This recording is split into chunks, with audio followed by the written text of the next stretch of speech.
Good morning, class. Today we are going to study the chapter Trade to Territory Part 2.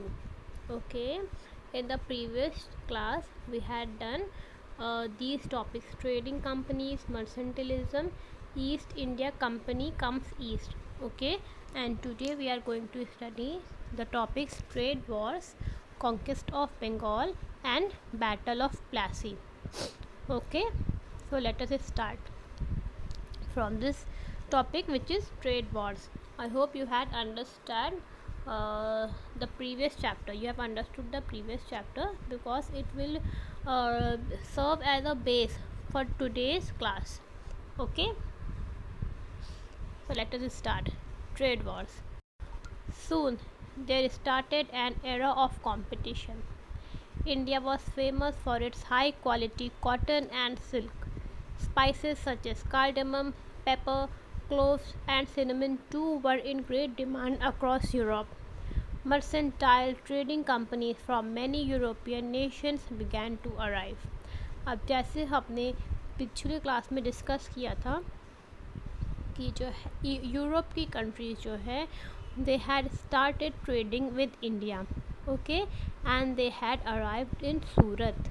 ठीक है, उन्होंने अपनी companies and factory setup करने लगे थे वो सूरत में. ओके, सो अब इंडिया के कुछ चीज़ें जैसे कि high quality cotton and silk famous थे यूरोप में, एंड कुछ स्पाइसेस जैसे कि इलायची एंड काली मिर्च एंड गोल मिर्च एंड क्लोव्स एंड सिनेमन दालचीनी वगैरह ये बहुत ही फेमस थे यूरोप में. ठीक है, वहाँ पे डिमांड बहुत ज़्यादा थी यूरोप में. ठीक, इसके वजह से कुछ ट्रेडिंग कंपनीज यूरोप की यहाँ पे आने लगी इंडिया में.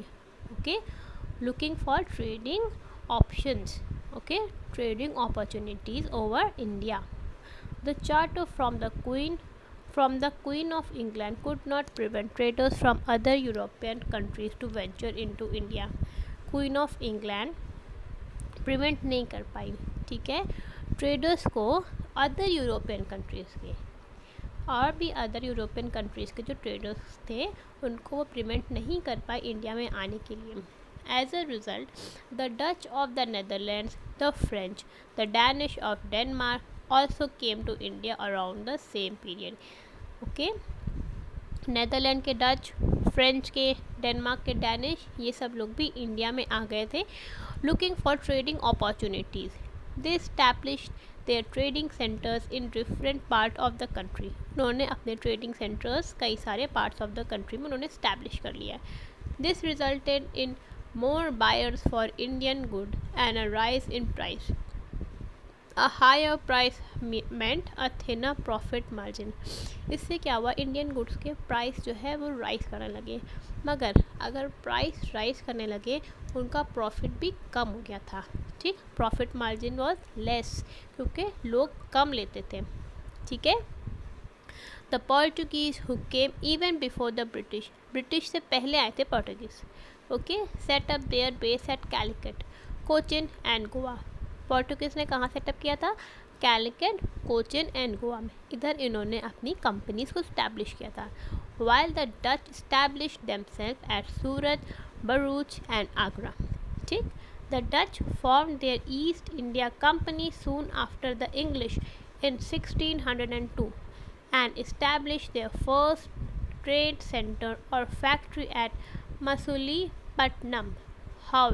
However, the strongest rival to the English East India Company were the French traders. ठीक है, डच ने अपने जो बेस था वो फॉर्म पहले ही कर लिया था आफ्टर द इंग्लिश. ठीक है, East India Company form their, उन्होंने अपना ईस्ट इंडिया कंपनी को पहले ही उन्होंने इस्टेब्लिश कर लिया था जैसे ही इंग्लिश ने अपना फर्स्ट ट्रेड सेंटर और फैक्ट्री सेटअप किया था मसूलीपट्टनम में. ठीक है, और इंग्लिश ईस्ट इंडिया कंपनी के सबसे बड़े rival in trading companies were French traders. ठीक, now this was all about trade wars. ठीक है, now the next topic is conquest of Bengal. In the 18th century, Bengal, the richest and the most fertile province in India, was known as the paradise on the earth. Bengal था 18th century में richest and most fertile province, ठीक है, और उसको कहा जाता था the paradise on the earth, ठीक। The province attracted traders from Holland, France and England. वो इतना फर्टाइल था, इतना रिच प्रोविंस था कि उसके जो ट्रेडर्स थे वहाँ पे अट्रैक्ट होते थे all over from the world, for example from Holland, France and England. European trading companies from these countries established trading settlements in Bengal, which became a profitable base for their trade and commerce. अब European trading companies from these countries were Holland, France and England, उन्होंने अपने trading settlements establish किया बंगाल में, ठीक है, और वो जो उन्होंने इस्टेब्लिश किया वो बहुत ही इनके लिए प्रॉफिटेबल बेस बना फॉर ट्रेड और कॉमर्स के लिए, okay. The longest and the most prosperous of this European settlement was the British settlement at Calcutta, okay. सबसे ज़्यादा प्रॉस्पेरस जो इनका सेटलमेंट था यूरोप का वो था British settlement at Calcutta, okay.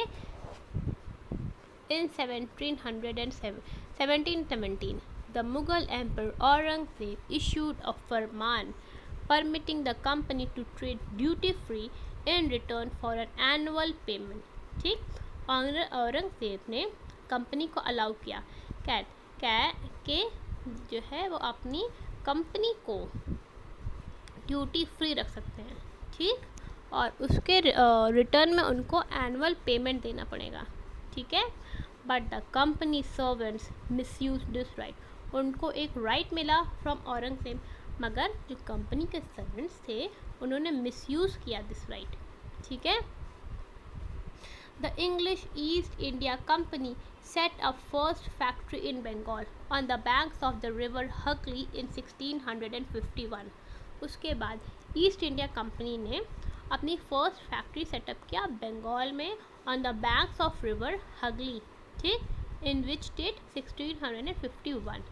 As trade expanded, the company persuaded traders to settle near the factory, ठीक है, उनका ट्रेड एक्सपैंड करने लगा तो उन्होंने अपनी कंपनी को वहाँ उनकी कंपनी के ट्रेडर्स को सेटल करवाया, ठीक, फैक्ट्री के पास। By 1696 it began building a fort around the settlement. अब वहाँ पे ये लोग एक फोर्ट भी बिल्ड करने लगे, ठीक है। 2 years later it bribed Mughal officials to give zamindari rights over 3 villages, which later developed into the city of Kolkata। उसके 2 साल बाद उन्होंने कुछ मुग़ल ऑफिशियल्स को ब्राइब किया, ठीक, कि उनको ज़मींदारी राइट्स मिले 3 विलेजेस के ऊपर, ठीक, 3 विलेजेस के ऊपर उन्होंने ज़मींदारी राइट्स लिया। उसके बाद वो 3 villages converted into a city which is known as Kolkata. One of the 3 villages was Kalikata, ठीक। 10 Kalikata was later called Calcutta and now Kolkata, ठीक। The farman issued by Aurangzeb meant the right to trade duty free for the company only। जो औरंगजेब ने फरमान issue किया था उसका मतलब था बस कंपनी के लिए that they can make their trade duty free for company only, but company officials carried private trade and refuse to pay duty. Company कुछ प्राइवेटली ट्रेड भी कर रही थी और वो रिफ्यूज़ कर रही थी ड्यूटी पे करने के लिए, ठीक, क्योंकि उनको अलाउ नहीं था प्राइवेटली ट्रेड करने के लिए। अगर वो प्राइवेटली ट्रेड कर रहे थे तो उनको उसकी ड्यूटी फी देनी थी, मगर वो प्राइवेटली ट्रेड भी कर रहे थे और उसकी ड्यूटी भी नहीं पे कर रहे थे। Murshid Quli Khan the Nawab of Bengal protested. The conflict increased after the death of Aurangzeb in 1707। The Bengal Nawabs asserted their power and autonomy, ठीक। मुर्शीद कुली खान उस वक़्त नवाब थे बंगाल के, उन्होंने प्रोटेस्ट किया, ठीक, उसके वजह से कॉन्फ्लिक्ट इंक्रीज़ हुआ, ओके। 1707 में औरंगज़ेब की डेथ हो गई, ओके। बंगाल नवाब अपनी पावर और ऑटोनॉमी उसको एसर्ट किए, ठीक। Murshid Quli Khan was followed by Ali Wardi Khan, who ruled over Bengal and Orissa efficiently from 1740 to 1756. मुर्शिद कुली खान के बाद आए अली वर्दी खान, ठीक है, जिन्होंने रूल किया बंगाल और उड़ीसा के ऊपर. अली वर्दी Khan died and Siraj ud Daula, the son of his youngest daughter, became the Nawab of Bengal. ठीक, अली वर्दी खान के बाद आए सिराज उद दौला. ठीक, Siraj ud Daula drove the English out of Calcutta for expanding fortification against his orders and misusing trading rights. Siraj ud Daula ने इंग्लिश को कलकत्ता से हटाने की कोशिश किया. ठीक, उन्होंने हटा दिया वहाँ से because they were misusing their trading rights. But Robert Clive soon took the charge of the company's force in Bengal and restored the company's earlier position and trade privileges by treacherous means. उनका जो Robert Clive थे, ठीक, उनका general type, उनके head, ठीक, Robert Clive ने वापस अपनी company force with the help of their company force, उन्होंने वापस अपनी पोजीशन और trade privileges by treacherous means उन्होंने पा लिया. ठीक, he acquired so much wealth in India that he was tried in his own country on corruption charges. उन्होंने बहुत ही corruption, with the help of corruption, okay, उन्होंने बहुत सारी वेल्थ इकट्ठा कर ली थी इंडिया में. ठीक, उनके खुद की कंट्री इन इंग्लैंड उनको करप्शन के चार्जेस लगे थे. ठीक, battle of Plassey 1757. The clash between the British and the Nawab of Bengal Siraj ud Daula began when the Nawab, furious at the British for their gross misuse of power, attacked the English factory at Qasim Bazaar, captured the company officials and blocked the English ships. ठीक, British और नवाब of Bengal में बहुत clashes हो रहे थे. Okay, because the British were misusing their power. ठीक, नवाब of Bengal कौन थे? सिराज उद दौला. ठीक, उन्होंने अटैक किया इंग्लिश फैक्ट्री पे एट कासिम बाज़ार और उससे उन्होंने कई सारे कंपनी ऑफिशियल को और इंग्लिश शिप्स को ब्लॉक कर दिया.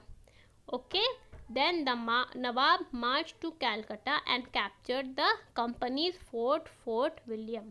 नवाब ने मार्च किया कैलकाटा पे, उसके बाद कंपनी का एक फोर्ट था फोर्ट विलियम, उसको उन्होंने कैप्चर कर लिया. ओके,